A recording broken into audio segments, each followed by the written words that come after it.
Hello student, स्वागत है आप सभी का। मैं हूं सोनू सक्सेना। आप देख रहे हैं अभी ट्रिपल सी क्लास। आज की इस क्लास में मैं ट्रिपल सी के और कंप्यूटर के हर एग्ज़ाम के बारे में मैक्सिमम 20 क्वेश्चन के बारे में क्वेश्चन और उसके आंसर के बारे में जानेंगे और उस पर कुछ डिस्कस करेंगे। कंप्यूटर के अलावा ये हर एग्जामिनेशन के लिए है, जो अगर आप कंपटीशन लेवल की तैयारी कर रहे हैं उसमें से 4 से 10 नंबर क्वेश्चन पूछता है कंप्यूटर से। तो अगर आप नए हैं तो सेशन को लाइक और सब्सक्राइब जरूर कर लिया करिए, अपने दोस्तों तक जरूर शेयर किया करिए, जिससे उनका भी मतलब हेल्प हो सके। तो चलिए आज के क्लास के पहले क्वेश्चन पे आते हैं। तो पहला इसमें क्वेश्चन दे रहा है कि सॉफ्टवेयर का प्राथमिक उद्देश्य डाटा को डैश में बदलना है। वेबसाइट, सूचना, ऑब्जेक्ट, प्रोग्राम। तो थोड़ा सा आप भी गेस किया करिए और आप भी गेस करके सोचा करिए कि आप कॉपी पे लेके बैठ जाया करिए कि आपका कितना क्वेश्चन सही हुआ, कितना गलत हुआ, आपका प्रिपरेशन तैयारी कैसा है। और अभी जस्ट आपका अगस्त सितंबर में जिन भी बच्चों का टिपसी का एग्ज़ाम है वो सारे क्लास को देख लीजिए। मैं पूरे क्लास को प्लेलिस्ट में 1 बाय 1 करके उसमें इंक्लूड कर दिया हूँ। और मैक्सिमम आपका मान के चलिए 28-9 क्लासेस हैं, जो कि 1000 क्वेश्चन से ऊपर ही हो चुका होगा आपका। मैं आपके लिए बना चुका हूँ, काफ़ी मेहनत करता हूँ आपके लिए। तो आप एक ही छोटा सी चीज़ कहता हूँ, हमेशा लाइक करने के लिए, सब्सक्राइब और शेयर करने के लिए, इससे थोड़ा सा हमें आगे बढ़ने के लिए मोटिवेशन मिलता है। तो चलिए इसमें दिया है क्या होगा इसका करेक्ट आंसर फर्स्ट का। तो डायरेक्टली क्वेश्चन में भी चलते हैं। फर्स्ट का जो करेक्ट आंसर हो जाएगा वो आपका हो जाएगा सी, ऑब्जेक्ट होगा। क्या होगा? ऑब्जेक्ट। देखिए सॉफ्टवेयर के बारे में थोड़ा सा जानते हैं। Computer parts we can see but can not touch and does not feeling is called software. Computer के विभाग जिसको आप सिर्फ देख सकते हैं लेकिन छू नहीं सकते, ना महसूस कर सकते हैं, सॉफ्टवेयर कहलाते हैं। एग्जाम्पल अगर आपसे पूछता है, थोड़ा सा लिख के आपको बता देता हूँ। एग्जाम्पल अगर आपसे पूछेगा तो ऑडियो भी हो सकता है, ऑडियो, वीडियो भी हो जाएगा, ठीक है। ऑडियो, वीडियो, म्यूज़िक या कोई प्रोग्राम ना, एप्लीकेशन भी आपका हो सकता है। जैसे आपका note, Word, Paint, Excel, PowerPoint, ये सब क्या होते हैं? ये सॉफ्टवेयर की कैटेगरी में इनको रखा जाता है। तो ये सब सारे सॉफ्टवेयर की कैटेगरी में आते हैं, जिससे सिर्फ आप ओनली वन सी देख सकते हैं। तो इसका करेक्ट आंसर सी हो जाएगा। तो देखिए नेक्स्ट क्वेश्चन पे चलते हैं। दूसरे क्वेश्चन पे कह रहा MS DOS आधारित पर्सनल कंप्यूटर पर निम्न में से कौन सा पैकेज डाटाबेस के रूप में अधिक पाया गया है? तो ऑप्शन देख लीजिए आप। तो इसका जो करेक्ट आंसर हो जाएगा वो आपका हो जाएगा ए, डोबेस 3। कहाँ पे होगा? डोबेस 3 पे। आपको मैंने डॉस के बारे में ऑपरेटिंग सिस्टम का एक वीडियो इंक्लूड किया हूँ, जिसमें से मैक्सिमम 400 से ऊपर ही बच्चे उसको अभी तक देख चुके हैं। जल्दी ही मैं उस वीडियो को इंक्लूड किया हूँ, तो आप भी जाके देख लीजिए। ऑपरेटिंग सिस्टम का क्लियर हो जाएगा। डॉस का पूरा नाम होता है डिस्क ऑपरेटिंग सिस्टम। एक प्रकार का ऑपरेटिंग सिस्टम होता है जो हमारे PC, personal computer, micro computer में भी ये पाया जाता है। तो एक पोर्टेबल और स्वतंत्र ऑपरेटिंग सिस्टम होता है जो कमांड पे कार्य करता है। कमांड प्री डिफाइंड फंक्शन होते हैं जो किसी एक निश्चित कार्य को करते हैं। डॉस में कमांड 2 प्रकार के होते हैं, इंटरनल और एक्सटर्नल कमांड, ठीक है। चलिए नेक्स्ट क्वेश्चन में चलते हैं। और इसका जो अगर आपसे पूछेगा डॉस का डेवलपर कौन है, तो डॉस को कौन विकसित किया था? तो टिम पैक्सन नामक वैज्ञानिक ने। चलिए नेक्स्ट क्वेश्चन में चलते हैं।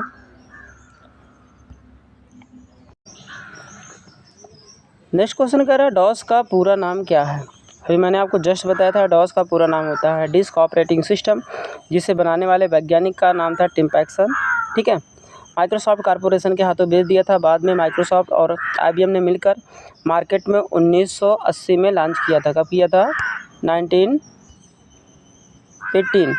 देखिए 1980 में लॉन्च किया था। कब? 1980 में मार्केट में लॉन्च किया था, ठीक है। तो इसका जो करेक्ट आंसर हो जाएगा आपका बी हो जाएगा। फोर्थ क्वेश्चन में चलते हैं। कंप्यूटर पर काम करने के लिए मुख्यतः किसकी ज़रूरत पड़ती है? हार्डवेयर, सॉफ्टवेयर, स्कैनर, ये तथा दोनों, यानी कि ये भी करके आपको कह रहा है। तो आपका अगर देखेंगे इसका जो करेक्ट आंसर हो जाएगा डी हो जाएगा। डी का मतलब आप समझ रहे होंगे AB, ठीक है। ये तथा 2 कह रहा है तो यहाँ पे AB होना चाहिए था। हार्डवेयर सॉफ्टवेयर दोनों होता है क्या? कंप्यूटर पे अगर काम करना है तो हार्डवेयर सॉफ्टवेयर दोनों की ज़रूरत पड़ती है, ठीक है। अगर आपसे पूछेगा व्हाट इज़ हार्डवेयर, हार्डवेयर क्या है? Computer parts we can see and touch and feel is called hardware. Computer के विभाग जिसको हम देख सकते हैं, छू सकते हैं, महसूस कर सकते हैं, हार्डवेयर कहलाते हैं। एग्जाम्पल अगर आपसे पूछेगा तो keyboard, mouse, monitor, CPU, ETC ये सब हार्डवेयर होते हैं, ठीक है। चलिए नेक्स्ट क्वेश्चन पे चलते हैं। स्कैनर एक इनपुट डिवाइस है, आप जानते होंगे। नेक्स्ट क्वेश्चन कह रहा है एम एस डॉस है, तो क्या है भाई एम एस डॉस? तो फिफ्थ का जो करेक्ट आंसर हो जाएगा वो आपका फर्स्ट हो जाएगा। मैंने अभी आपको बताया था सिस्टम सॉफ्टवेयर होता है, ठीक है, जो कंप्यूटर का आत्मा भी होता है। नेक्स्ट क्वेश्चन में चलते हैं। कंप्यूटर को डैश बताता है कि इसके कंपोनेंट होना चाहिए था। कंपोनेंट का प्रयोग कैसे किया जा सकता है? कंपोनेंट्स दिया हुआ है, तो इसका जो करेक्ट आंसर हो जाएगा सिक्स का, ये आपका हो जाएगा यूटिलिटी सॉफ्टवेयर क्या होता है? सिस्टम सॉफ्टवेयर ही होता है, एक हार्डवेयर और सॉफ्टवेयर के बीच सामंजस्य स्थापित करता है। अगर आपके कंप्यूटर में कोई प्रॉब्लम आता है तो वो क्या करता है, उसको व्यवस्थित भी करता है और नहीं तो इंडिकेट भी कर सकता है, ठीक है, कर देता है। तो यूटिलिटी सॉफ्टवेयर होता है। नेक्स्ट क्वेश्चन में चलते हैं 7 पे। अनुदेशों का सेट जो कंप्यूटर को क्या करना है यह बताता है, उसे डैश कहते हैं। Meter, instructor, compiler, program. तो 7 का जो करेक्ट आंसर हो जाएगा आपका हो जाएगा डी, प्रोग्राम ना। जो अनुदेश होते हैं ना, डायरेक्शन वगैरह होता है, हम जो कंप्यूटर पे इंस्ट्रक्शन देते हैं, निर्देश देते हैं, उसको प्रोग्राम करता है, ठीक है। चलिए 8th पे आते हैं। 8 कह रहा ऑपरेटिंग सिस्टम द्वारा सीधे हैंडल नहीं किए जाने वाले अधिकांश कार्य निम्नलिखित में से कौन सा हैंडल कर सकता है? तो 8 का जो करेक्ट आंसर हो जाएगा वो आपका हो जाएगा बी, यूटिलिटीज ना। क्वेश्चन को थोड़ा सा ध्यान से पढ़ लीजिएगा। ऑपरेटिंग सिस्टम द्वारा सीधे हैंडल नहीं किए जाने वाले अधिकांश कार्य, मतलब जो ऑपरेटिंग सिस्टम कार्य नहीं कर पाता है, तो अधिकांश कार्य किसके द्वारा हैंडल किया जाता है? अभी मैंने आपको बताया था यूटिलिटी सॉफ्टवेयर के द्वारा हार्डवेयर और सॉफ्टवेयर में हुई प्रॉब्लम को, समस्याओं को हल करता है, ठीक है। तो इसका जो करेक्ट आंसर हो जाएगा ये आपको हो जाएगा यूटिलिटीज। कॉपी में लेके जरूर बैठा करिए, हर वीडियो में आपको बताता हूँ। पीसी डॉस का कौन सा संस्करण सर्वाधिक लोकप्रिय है? पीसी का आप जानते होंगे, पीसी का पूरा नाम होता है पर्सनल कंप्यूटर, उसी को बोलते हैं माइक्रो कंप्यूटर। तो इसका जो सबसे ज़्यादा संस्करण का मतलब वर्जन सबसे ज़्यादा कौन सा लोकप्रिय है, फेमस है? तो आप जानते होंगे विंडोज 7 का नाम सुनते होंगे ना ज़्यादातर, 7 जो है आपका वो ज़्यादातर है। इसका करेक्ट आंसर हो जाएगा बी। तो ठीक है, आगे चलते हैं नेक्स्ट क्वेश्चन पे। 10 पे चलते हैं। ये कह रहा है यूनिक्स का विकास कब हुआ? तो यूनिक्स का विकास आपको पता होना चाहिए। तो यूनिक्स का जो विकास हुआ था वो 1969, ठीक है, 1969 में हुआ था। आपको पता होना चाहिए यूनिक्स क्या है, एक प्रकार का क्या है, सिस्टम सॉफ्टवेयर या ऑपरेटिंग सिस्टम भी बोल सकते हैं, ठीक है। नेक्स्ट क्वेश्चन पे चलते हैं 11 पे। कंप्यूटर का सॉफ्टवेयर पेज मेकर किस ऑपरेटिंग सिस्टम से संबंध रखता है? पेज मेकर पूछ रहा है कंप्यूटर में, तो पेज मेकर किससे संबंध रखता है, किस ऑपरेटिंग सिस्टम से संबंध रखता है? तो आप जानते होंगे विंडोज़ के बारे में आपने पढ़ा होगा। विंडोज़ क्या है, एक लोकप्रिय ग्राफिकल यूज़र इंटरफेस का सबसे लोकप्रिय है ना, ये ग्राफिकल यूज़र इंटरफेस होता है और यह विंडोज़ आधारित होता है ना। GUI पे आप बोल सकते हैं, GUI मतलब ग्राफिकल यूज़र इंटरफेस पे आधारित होता है। विंडोज़ में TCP और IP, TCP जानते होंगे ट्रांसमिशन कम्युनिकेशन प्रोटोकॉल, IP होता है इंटरनेट प्रोटोकॉल, सबसे मस्ट और बेटर प्रोटोकॉल होता है, सबसे मुख्य प्रोटोकॉल होता है। इस पे आधारित होता है। आपका विंडोज़ जो होता है ऑपरेटिंग सिस्टम के साथ जुड़ा होता है और ये फाइल फोल्डर डायरेक्टरी भी मैनेजमेंट करता है आपका विंडोज़, ठीक है। आप कमेंट करके बताइएगा विंडोज़ ना किस सन में डेवलप किया गया था। चलिए नेक्स्ट क्वेश्चन पे चलते हैं। सॉफ्टवेयर कोड में त्रुटियां ढूंढने की एक प्रक्रिया है। अगर आपको कह रहा है कंप्यूटर वो सब सॉफ्टवेयर कोड में त्रुटियां ढूंढने की प्रक्रिया क्या कहलाती है, तो ये आपको बताना है। तो इसका जो करेक्ट आंसर हो जाएगा डिबगिंग कहलाती है। क्या कहलाती है? अगर आपके सॉफ्टवेयर कोड में कोई प्रॉब्लम या कोई गलती हो जाता है तो उसे ढूंढने की प्रक्रिया को डिबगिंग बोलते हैं और कंप्यूटर में हुई गलती को बग बोलते हैं कंप्यूटर द्वारा। नेक्स्ट क्वेश्चन पे चलते हैं। वर्चुअल मेमोरी क्या होती है? तो 13 का जो करेक्ट आंसर हो जाएगा वो आपका हो जाएगा फर्स्ट, हार्ड डिस्क की मेमोरी जिसे CPU एक्सटेंडेड रैम की तरह प्रयोग करता है। करेक्ट आंसर ये हो जाएगा। नेक्स्ट क्वेश्चन चलते हैं 14 पे। कंप्यूटर की भौतिक बनावट छूकर महसूस करने योग्य भाग कहलाती है। अभी जस्ट मैंने आपको बताया था क्या होता है, हार्डवेयर, सॉफ्टवेयर, कीबोर्ड, मेमोरी। तो देखिए इसका जो करेक्ट आंसर हो जाएगा वो आपका हो जाएगा क्या, पहला आप जानते होंगे, ये हो जाएगा हार्डवेयर। सॉफ्टवेयर के बारे में देखते हैं, अभी आपको बताया। कीबोर्ड में को थोड़ा सा देख लेते हैं। कीबोर्ड एक प्राइमरी डिवाइस होता है, प्राइमरी डिवाइस के अकॉर्डिंग आता है। सामान्य कीबोर्ड में आप जानते होंगे कितने बटन पाए जाते हैं, 104 बटन पाए जाते हैं। इन बटनों को 5 भागों में बांट दिया जाता है। पहला आप देखेंगे, सबसे पहले जो F1 से लेकर F12 तक होता है, F1 से लेकर F12 होता है, उसे बोलते हैं फंक्शन की। दूसरा न्यूमेरिक की, जो 0 से 9 तक होता है, नंबरिंग की बोलते हैं। तीसरा आपका होता है अल्फ़ाबेटिकल की, जो A से लेकर A to Z तक होता है, अल्फ़ाबेटिकल। चौथा होता है आपका एरो की, ऐसे आप देखेंगे, लिख लिया करिए। एरो की मैं थोड़ा सा बना देता हूँ। एरो की अगर आप देखेंगे, ऐसे 4 एरो आपको मिलेंगे, ठीक है, वहाँ पे देखिएगा 4 एरो मिलेंगे, इसे बोलते हैं एरो की। पांचवा जो होता है बटन, उसे बोलते हैं स्पेशल की, जैसे कंट्रोल ना, CTRL हो गया, डिलीट हो गया, आल्ट हो गया, शिफ्ट हो गया, टैब हो गया ना, इन सब बटनों को, इंटर हो गया, इन सब बटनों को बोलते हैं स्पेशल की। तो ये था आपका कीबोर्ड के बारे में।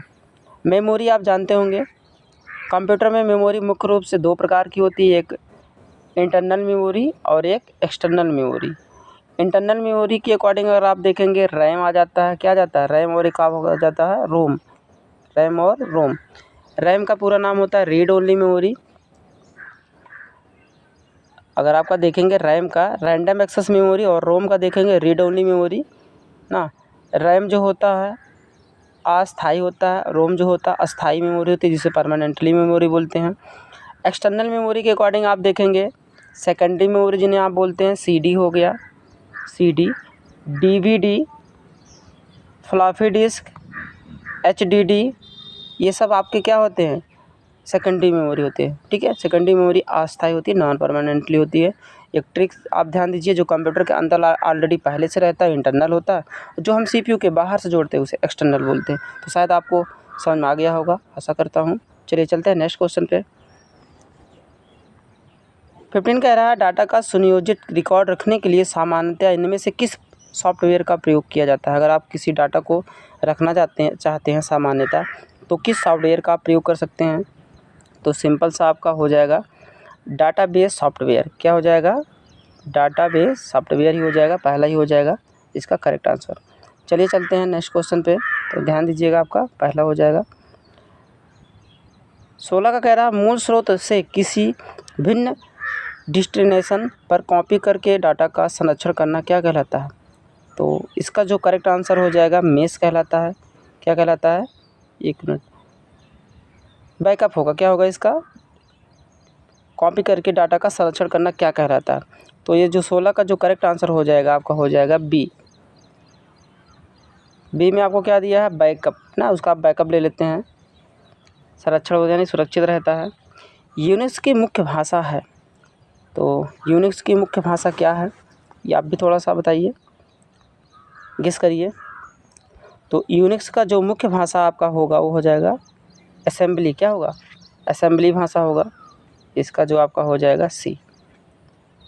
चलिए चलते हैं नेक्स्ट क्वेश्चन पे, 18 पे। हार्डवेयर और सॉफ्टवेयर के बीच संबंध बनाने की तकनीकी या सुविधा को क्या कहा जाता है। Internet, EEPROM, interface, intercom. तो 18 का जो करेक्ट आंसर हो जाएगा आपका हो जाएगा सी, इंटरफेस। हार्डवेयर और सॉफ्टवेयर के बीच संबंध बनाने की तकनीकी या सुविधा को क्या कहा जाता है। तो एक दूसरे के आमने सामने होंगे, इंटरफेस होंगे। चलते हैं ना 19 पे। किसी प्रोग्राम की मशीनी भाषा में किया गया अनुवाद कहलाता है, तो क्या कहलाएगा। तो डायरेक्टली आंसर पे आते हैं, इसका जो करेक्ट आंसर हो जाएगा ऑब्जेक्ट प्रोग्राम, ठीक है। अगर आप देखेंगे कि अगर आपसे पूछता है how many types of computer language कितने प्रकार के होते हैं, तो 2 प्रकार के, एक होता है लो लेवल लैंग्वेज, एक होता है high level language. Low level language के अकॉर्डिंग अगर आप देखेंगे 0 और 1, इसे बोलते हैं बाइनरी लेवल लैंग्वेज, ठीक है, इसे बोलते हैं मशीनी लेवल लैंग्वेज। इसे शॉर्ट में बोलते हैं बाइनरी डिजिट। जो 0 और 1 पे आधारित, यानी कि जो डिजिट पे आधारित होता है, उसे लो लेवल लैंग्वेज बोलते हैं। हाई लेवल लैंग्वेज देखेंगे कंप्यूटर का जो होता है, और लो लेवल पे काम करना बहुत कठिन होता है, तभी एरर रह जाता है, रह जाने की पूरी संभावना रहती है। और हाई लेवल जो होता है इसमें एरर रह जाने की संभावना नहीं होती। इस पे कार्य करना, वर्किंग करना थोड़ा आसान हो जाता है। लो लेवल के अकॉर्डिंग बहुत ज़्यादा आसान हो जाता है। और इसका एग्जांपल अगर आपसे पूछेगा कोबोल, पास्कल, जावा, फोर्ट्रॉन, C++, ये सब हाई लेवल लैंग्वेज के एग्जांपल हैं। ठीक है, नेक्स्ट क्वेश्चन पे चलते हैं। नेक्स्ट क्वेश्चन कह रहा है, और ये आज के क्लास का लास्ट क्वेश्चन है, प्रोग्रामिंग भाषा में लिखे गए मूल प्रोग्राम को क्या कहा जाता है? तो मूल प्रोग्राम को क्या कहा जाता है ये आप भी बताइए। तो देखिए इसका जो करेक्ट आंसर हो जाएगा तो वो हो जाएगा स्रोत प्रोग्राम। क्या हो जाएगा? स्रोत प्रोग्राम हो जाएगा। और अभी जस्ट मैंने आपको बताया है। तो आशा करता हूँ आपको ये क्लास अच्छा लगा होगा। और आपके एग्ज़ाम के लिए मैं पूरा आपको हमेशा बताता हूँ कि ये आपके एग्ज़ाम के सटीक रहेगा। पूरे सारे क्वेश्चन प्रीवियस ईयर क्वेश्चन हैं, कुछ एनालिसिस, कुछ नए क्वेश्चन को इंक्लूड करता हूँ। काफ़ी एनालिसिस करने के बाद मैं ये आपको वीडियो दे पाता हूँ। थोड़ा सा कम ही वीडियो दे पा रहा हूँ, लेकिन आपके लिए जो है सटीक है। और इसके पहले जो मैं सारा वीडियो इंक्लूड कर दिया हूँ, देख लेंगे तो आपका TSS आराम से पास हो जाएगा। पूरा आशा ही है ना। तो पूरा आशा करता हूँ कि आप पास हो जाएंगे। और पूरे वीडियो को देखेंगे, कॉपी पेन लेके आप बैठ लिया करिए, नोट्स बना लिया करिए। तो चलिए चलते हैं, तब तक मिलते हैं नेक्स्ट क्लास में। तब तक के लिए जय हिंद।